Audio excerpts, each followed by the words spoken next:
To edu portal. मैं हूं Shayan and current affairs infographics में आप सभी लोगों का स्वागत है। तो चलिए आज का वीडियो सेशन शुरू करते हैं। So let's get started with our first article.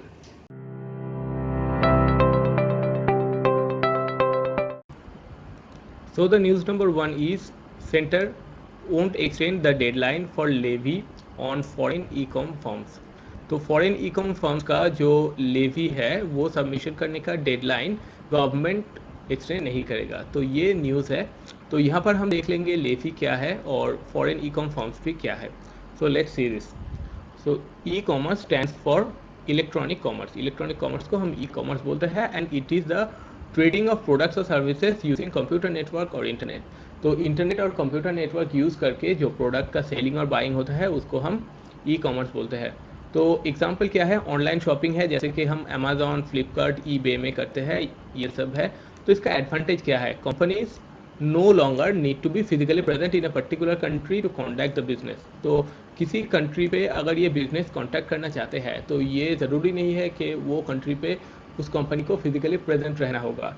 तो जैसे कि एक एग्जांपल देते हैं, a retail store located in UK and ये चाहता है कि इंडियन कस्टमर को डायरेक्टली ये प्रोडक्ट सेल करना चाहता है। तो it can be done without an actual sales person. Okay, so it can be done via computer network और internet and this process is called e commerce. ठीक है। तो अब जैसे जैसे इंटरनेट का डेवलपमेंट होने लगा एंड कंप्यूटर का डेवलपमेंट होने लगा, ये ई कॉमर्स का मार्केट भी डेवलप होने लगा। तो अब ये जो है, if this foreign e commerce firms are allowed to operate tax free in the country, अगर इन लोगों को इंडिया में टैक्स फ्री ऑपरेशन करने को दिया जाता है तो it will the government might lose out on tax revenue. तो एंड लोकल बिजनेसमैन जो है वो भी डिसएडवांटेज में रहेगा। तो इसके लिए क्या है, इसके लिए गवर्नमेंट इक्वलाइजेशन लेवी का इंट्रोड्यूस किया, that was in 2016 and it is 6% and it is for advertising services.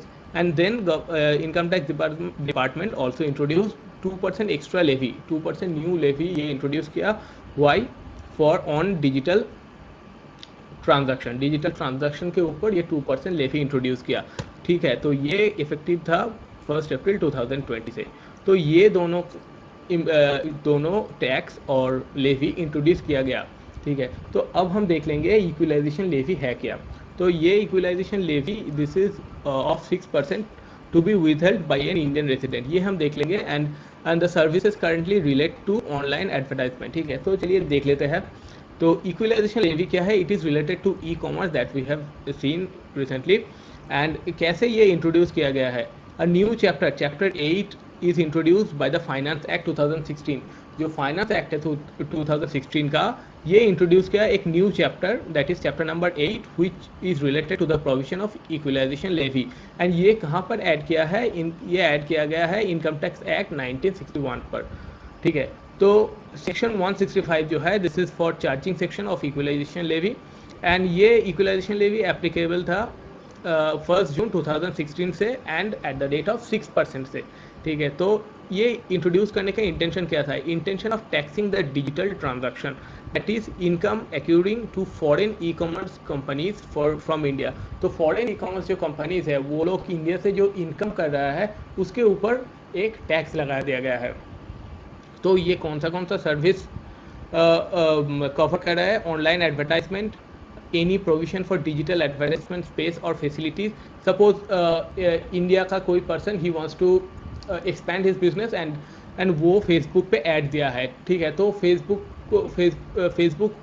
उसको उसका कंपनी का ऐड देने के लिए उसको तो उस पर्सन को फेसबुक को कुछ पेमेंट करना पड़ेगा। तो ये है, तो फेसबुक जो है यहाँ पर सर्विस प्रोवाइडर हो रहा है और जो पर्सन जो है वो सर्विस रिसीव कर रहा है।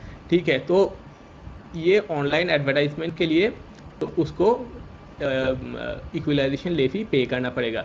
तो ये किसकी एप्लीकेबिलिटी क्या है इक्वलाइजेशन लेवी का, तो payment should be made to a non resident service provider. ठीक है। तो नॉन रेजिडेंट सर्विस प्रोवाइडर को प्रोवाइडर होना पड़ेगा and the annual payment made to one service provider exceeds rupees 1 lakh in 1 financial year. 1 financial year पे इसका जो annual payment more than should be more than 1 lakh, ठीक है। तो ये है एप्लीकेबिलिटी। तो हमको याद रखना पड़ेगा कि concept of equalisation levy was introduced so that no transaction remain untax, ठीक है। तो ये हमको याद रखना पड़ेगा कि कोई ट्रांजैक्शन अनटैक्स ना रह जाए, इसके लिए ये इक्वलाइजेशन लेवी का इंट्रोड्यूस किया गया था, ठीक है। तो हमने न्यूज़ देख लिया। तो ये इक्वलाइजेशन लेवी का जो डेडलाइन है वो गवर्नमेंट नहीं एक्सटेंड करेगा। तो एंड ये इक्वलाइजेशन लेवी क्या है, इसका एप्लीकेबिलिटी क्या है, एंड इसका कौन सा सर्विस कवर कर रहा है, ये भी हम देख लिया, ठीक है। तो ये कंप्लीट हो गया। Now we will move on to our next article, that is article number 2. So the news number 2 is a 40-year-old puzzle. 40-year-old puzzle about the stars is solved. तो 40 साल का एक पजल है जो स्टार से related है। तो ये पजल का सॉल्व हो गया। तो ये क्या है हम देख लेंगे। It was known that stars destroy lithium as they evolve into red giants. तो स्टार्स जब रेड जायंट फेज में जा रहा है तो उस वक्त ये लिथियम डिस्ट्रॉय करते हैं, ठीक है। बट 40 साल पहले कुछ ऐसा स्टार्स डिस्कवर हुआ था which are rich in lithium, ठीक है। लिथियम रिच कुछ स्टार डिस्कवर हुआ था। तो पाजल ये है कि अगर stars do not produce lithium and if they destroy lithium then how some stars become lithium rich, ठीक है। तो अगर ये लिथियम नहीं प्रोड्यूस कर रहा है एंड लिथियम को डिस्ट्रॉय कर रहा है तो कैसे लिथियम रिच स्टार्स मिल गया, ठीक है। तो इसके लिए रिसर्च हो रहा था। तो study of Indian researcher in New York, एक इंडियन रिसर्चर ने इसके बारे में स्टडी किया और उसका स्टडी बताता है कि as the stars evolve beyond the red giant stage and before it reaches the red to the red clump stage, ठीक है। तो रेड जायंट स्टेज के बाद एंड रेड क्लाम्प स्टेज पे पहुंचने के आगे यहाँ पर एक फिनोमेना होता है जिसको हम बोलते हैं हीलियम फ्लैश। तो this produces abundance of lithium, ये बहुत ज़्यादा अमाउंट पे लिथियम प्रोड्यूस करता है।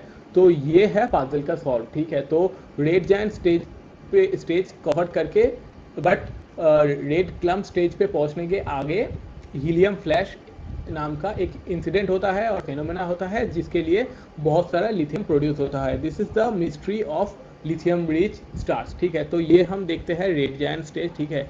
तो एवरेज स्टार ये जाते हैं रेड जायंट स्टेज, ठीक है। तो ये है स्टार्स का पूरा लाइफ साइकिल। तो ये हम जान लेंगे कुछ चीज़ लिथियम के बारे में, जिसका एटॉमिक नंबर है 3, सिंबल है Li, इलेक्ट्रॉनिक कॉन्फ़िगरेशन 2s1 है, ठीक है। एटॉमिक वेट है 6.941 एंड ये है क्रिस्टल स्ट्रक्चर एंड ये है बॉडी सेंट्रल क्यूबिक, ठीक है। बॉडी सेंट्रल क्यूबिक है, BCC स्ट्रक्चर है, ठीक है। तो ये है लिथियम का कुछ इंपॉर्टेंट प्रॉपर्टीज। और ये है न्यूक्लियोसिंथेसिस। हम जान लेंगे न्यूक्लियोसिंथेसिस क्या है। It is the process that creates new atomic nuclei from pre existing nucleons, ठीक है। तो पहले से जो न्यूक्लियॉन्स है that is proton and neutron है, यहाँ से न्यू जो एटॉमिक न्यूक्ली क्रिएट हो रहा है, ये प्रोसेस को न्यूक्लियोसिंथेसिस बोलता है, ठीक है। तो nucleosynthesis is the formation of new atomic nuclei reactions thought to occur in the interior of stars, ठीक है। स्टार्स के अंदर पे ये न्यूक्लियोसिंथेसिस होता है। तो ये है न्यूज़ के 40 ईयर्स का जो पजल है कि लिथियम कैसे लिथियम रिच स्टार्स मिल गया, तो और स्टार्स पे कैसे इतना ज़्यादा लिथियम आ गया, तो ये सॉल्व हो गया। तो हमने देख लिया कि न्यूक्लियोसिंथेसिस क्या है और लिथियम क्या है। Now let's move on to our next article. So the news number 3 is 108 volumes of Mongolian conjured manuscripts to be reprinted, ठीक है। तो मंगोलियन कंज्यूर मैन्युस्क्रिप्ट का जो 108 वॉल्यूम है उसका रिप्रिंट किया जाएगा। तो हम जान लेंगे इसके बारे में। तो इसके लिए मंगोलिया का पोजीशन हम जान लेते हैं। इसका लोकेशन है यहाँ। तो ये है चाइना, ये है रशिया, ये है मंगोलिया, ठीक है। तो हम और एक ग्राफ पे देख लेंगे पिक्चर। ये है कि ये मंगोलिया है, ये मंगोलिया, ठीक है। ये है चाइना, इंडिया, चाइना, काजाकिस्तान, ये है रशिया। तो ये है मंगोलिया का जियोग्राफिकल लोकेशन। तो द मिनिस्ट्री ऑफ कल्चर, कौन सा ministry of culture is planning to reprint 108 volume of Mongolian Kanjur under the national mission for manuscript NMM by March 2020। ठीक है, तो national mission of for manuscript जो है ये मार्च 2022 के अंदर 108 volume of Mongolian Kanjur reprint करेगा, ये बताया गया है। तो इससे क्या होगा, it would help in boosting the bilateral ties between the two countries, India and Mongolia का बीच में जो बायलैटरल टाई है उसका बूस्टिंग होगा। ठीक है, तो launched in February 2003. तो the NMM aims to publish rare and unpublished manuscript। तो NMM जो है ये फरवरी 2003 पे लॉन्च हुआ था और इसका एम जो है ये जो मैन्युस्क्रिप्ट जो है अनपब्लिश्ड मैन्युस्क्रिप्ट को पब्लिश करते हैं, जो रेयर एंड अनपब्लिश्ड मैन्युस्क्रिप्ट को ये पब्लिश करते हैं। तो ये first set of 5 volumes of Mongolian Kanjur का फर्स्ट सेट ऑफ 5 वॉल्यूम जो है it was presented to president Ramnath Kovind. ठीक है, तो ये हम देख रहे हैं प्रेसिडेंट रामनाथ कोविंद को प्रेजेंट किया जा रहा है। तो मंगोलियन कंजूर है क्या, ये हम थोड़ा सा जान लेते हैं। Mongolian Kanjur the Buddhist canonical text in 108 volume is considered to be the most important religious text in Mongolia। धर्म ग्रंथ है मंगोलिया का, ठीक है, बहुत इंपॉर्टेंट धर्म ग्रंथ है। तो in the Mongolian language Kanjur means concise order the words of Lord Buddha in particular. ठीक है, तो लॉर्ड बुद्धा का जो वाणी है, जो वर्ड्स है, इसको कॉन्साइज करके मंगोलियन कंजूर बनाया गया था। ठीक है, तो ये बहुत ही इम्पॉर्टेंट एक टेक्स्ट है।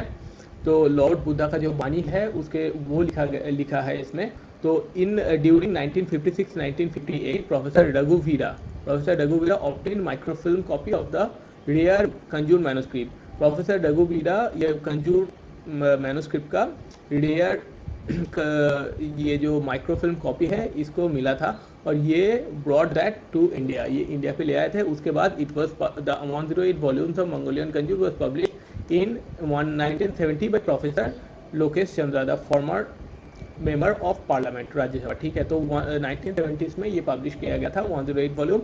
It will be reprinted and that is within 2022। तो ये कहा गया है 2022 में रीप्रिंट होगा। ठीक है, तो ये है Mongolian Kanjur, this is volume number 3। ठीक है, तो हमने देख लिया मंगोलियन कंजूर क्या है और ये रिप्रिंट किया जाएगा विद इन 2022। इसका 108 वॉल्यूम रिप्रिंट किया जाएगा। ठीक है, तो जान लिया मंगोलियन कंजूर के बारे में। तो हम चलेंगे नेक्स्ट टॉपिक पे। So the news number 4, it says the social contracts need to be rewritten. So we will see what is social contract and why it needs to be rewritten. So let's see this. Social contract is a shared agreement among the members of a society to live as one under common laws and to cooperate for social benefits.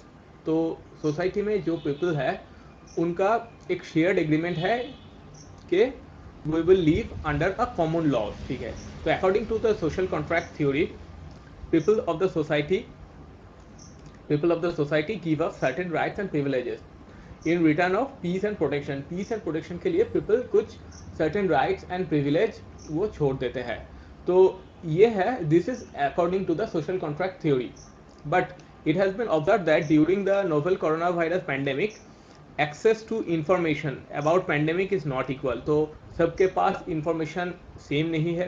Access to resources to avoid the disease, तो disease अवॉइड करने के लिए जो चीज़ ज़रूरत है ये सबके पास सेम नहीं है।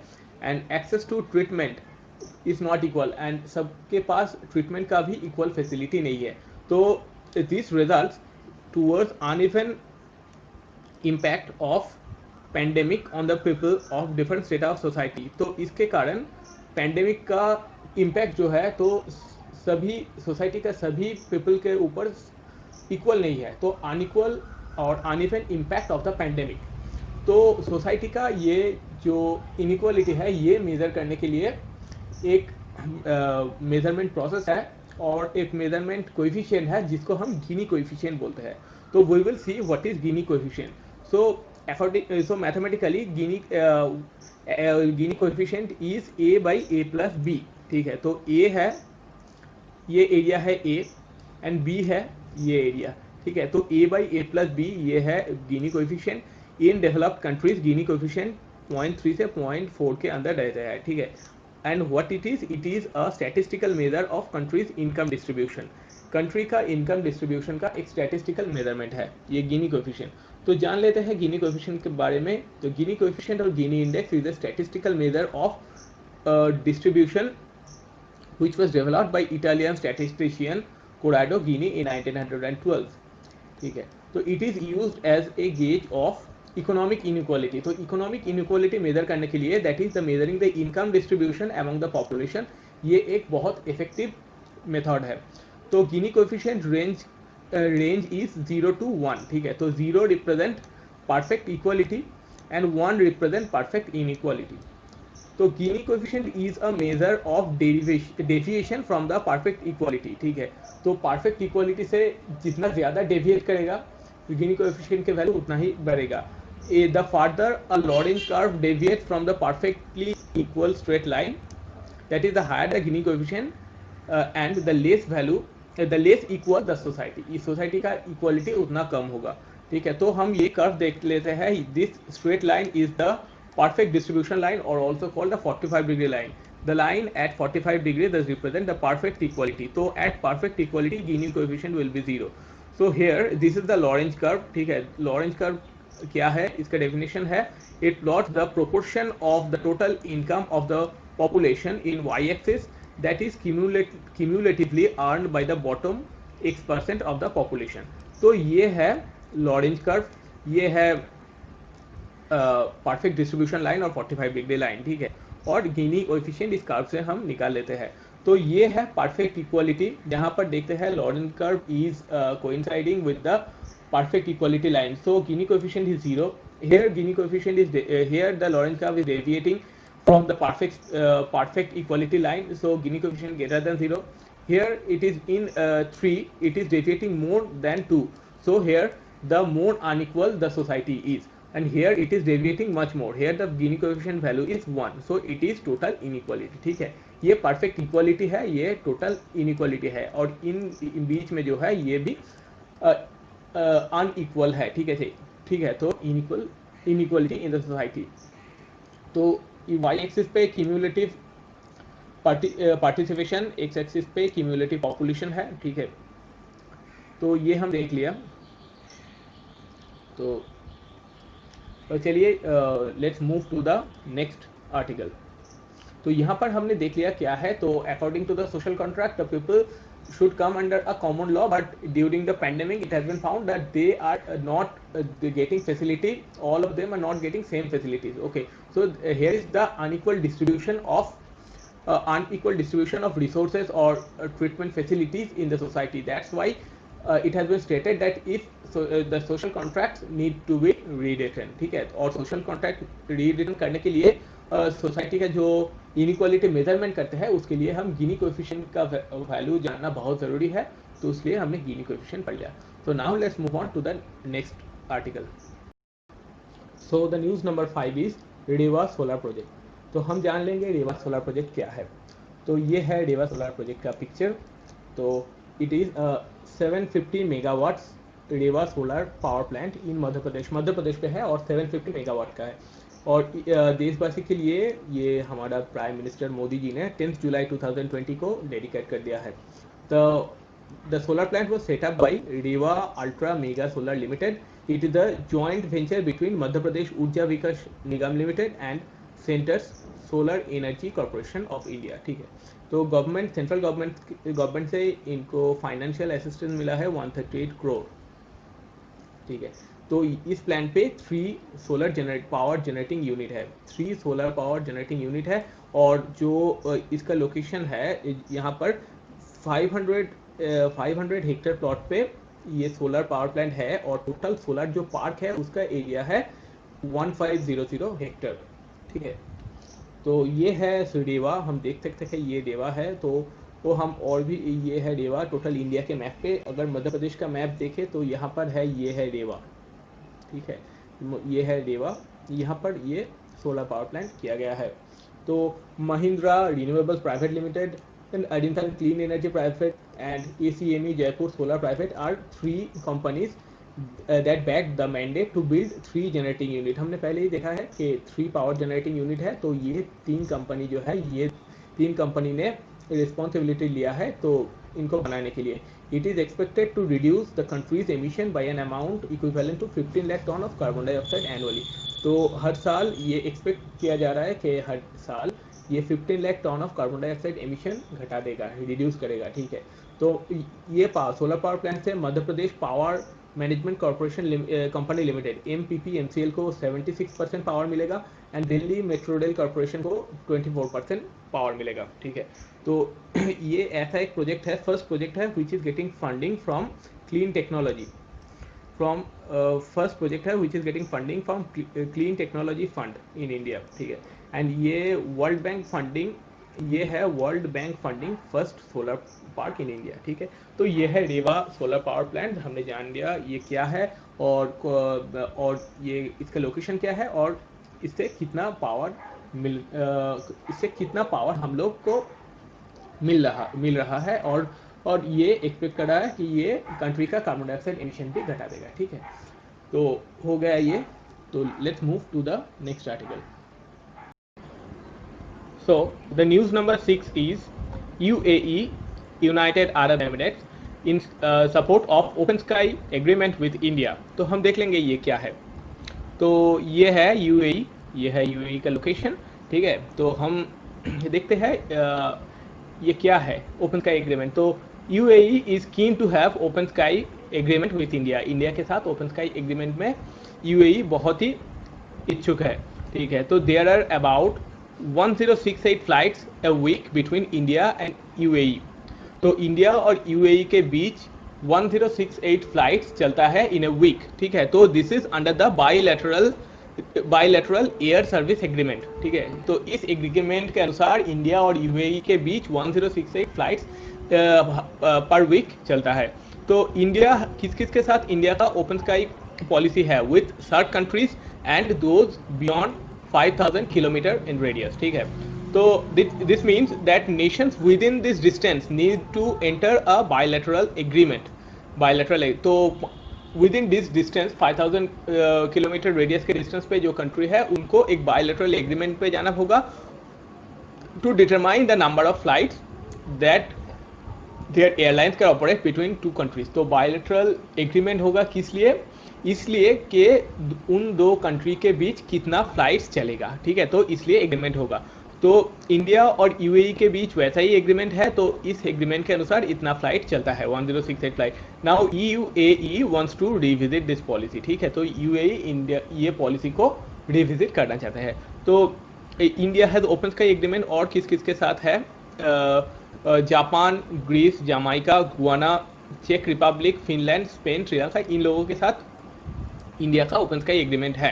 ठीक है, तो open sky agreement as per this with the SAARC countries and those beyond the 5000 kilometer radius, and UAE के साथ है bilateral air service agreement. ठीक है, तो UAE is keen to have open sky agreement with India. ठीक है, तो ये है इंडिया और UAE के बीच ओपन स्काई एग्रीमेंट में UAE इच्छुक है. तो ये हम देखते हैं फ्लाइट. ठीक है, तो ये न्यूज़ है. Now let's move to the next article. So the news number 7 is government launch scheme to boost fish output. तो फिश आउटपुट बढ़ाने के लिए गवर्नमेंट नया स्कीम चालू किया है, तो ये हम देखेंगे. तो पहले हम देख लेते हैं नेशनल फिश फार्मर्स डे. ये है 10 जुलाई को.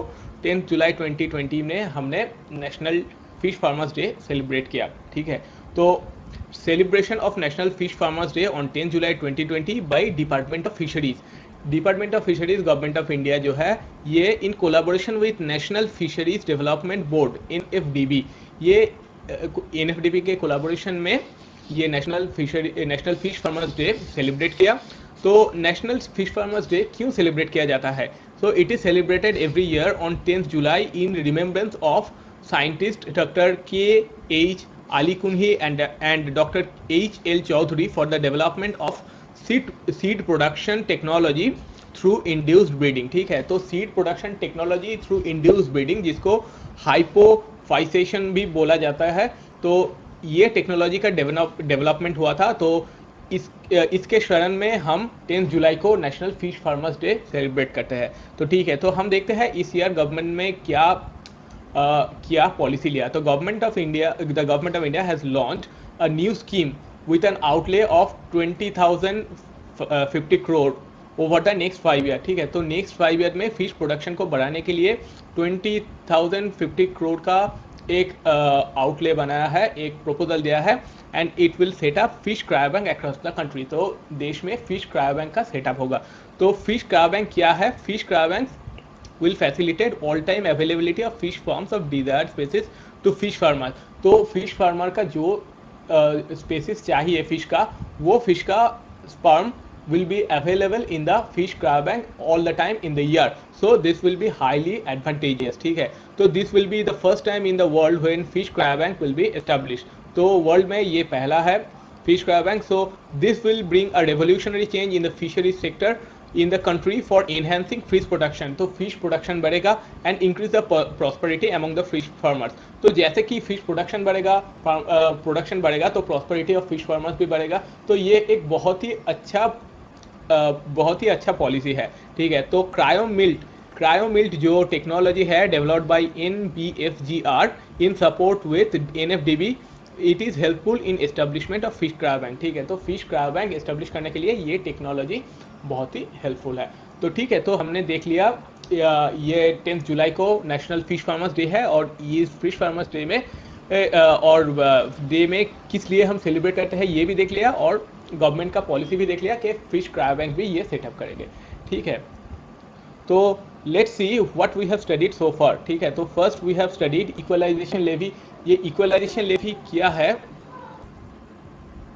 तो देख लिया हमने। फिश इक्वलाइजेशन लेवी क्या है? It is related to e commerce. उसके बाद है nucleosynthesis, that is the lithium, जो स्टार्स पे कैसे लिथियम प्रोड्यूस हो रहा है वो हमने देख लिया। उसके बाद मंगोलियन कंजूर, जो है लॉर्ड गौतम बुद्ध का जो बानी है वो 108 वॉल्यूम्स पे। और देन गिनी कोएफिशिएंट जो सोशल कॉन्ट्रैक्ट जो है वो हमने पढ़ लिया, और गिनी कोएफिशिएंट कैसे मेजर करते हैं वो भी हमने देख लिया। ठीक है, तो उसके बाद है Rewa solar project, that is in Rewa Madhya Pradesh, that is वो गवर्नमेंट ऑफ इंडिया ने लॉन्च किया है, और ये रेवा सोलर प्रोजेक्ट का। ठीक है, तो ये हमने देख लिया। और OSA, that is open sky agreement between India and UAE, that is UAE is keen to have open sky agreement with India। now हमने देख लिया कि इंडिया किस किस के साथ open sky agreement कर सकता है, और bilateral agreement भी किसके साथ कर सकता है। ठीक है, तो कैसे दोनों कंट्री के बीच कितना फ्लाइट चलेगा, कैसे चलेगा, ये भी डिटरमाइन करता है। तो उसके बाद लास्ट में हम देख लिया fish cryo bank, that will be set up in across the country, that will be first time in the world. ठीक है, तो ये हमने पढ़ लिया। तो आज का करंट अफेयर्स इन्फोग्राफिक्स डिस्कशन यहीं पे ख़त्म करते हैं। I hope you have enjoyed the total video, and if you have any query you can send us mail in the mail ID given below, and you can also write your suggestion or opinion in the comment section. Okay, so we will be back soon with our next video. So if you have any query you can send the mail, and if you like our video and if you want to get more updates, so please subscribe to our channel. Okay, so thank you very much for watching this video.